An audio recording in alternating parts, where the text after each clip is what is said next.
from Draftscience.com, debatephysics.com also, video presentation to just about no one, but whatever.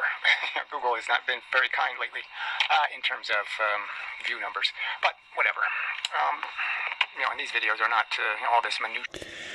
Your view numbers are going down because your only followers were from your other Death Cult channel, who obviously had no interest in physics, but some of them, through watching the evidence that we've all provided, have learnt some physics and realised you're talking shit. You have to go into in terms of the physics. Some of it's interesting. I mean, you learn something new, which is always good.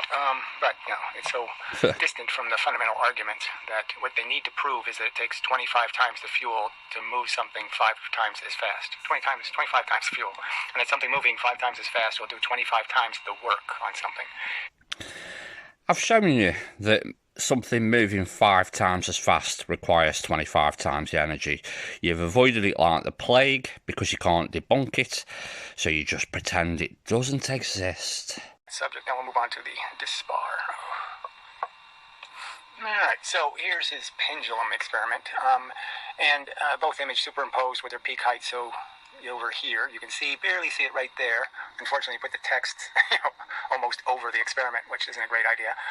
And then the two masses here. So the one mass is here. So you can see I put this opaque circle here just to demonstrate how much the parallax screws with the experiment. So this circle is a bastardization between the two arcs that they travel visually. So we can see the two masses some distance inside the circle. Now you're focusing on the arc and the distance of the arc. That's not the point of the experiment. Some distance outside the circle, so they're not traveling the same. The parallax, the perversion of the view is rather substantial, and you can see it in the rulers. How much the ruler changes size is rather dramatic. So anyway, the thing that's interesting is that the time, the number of frames to get to here for the two mass was 13.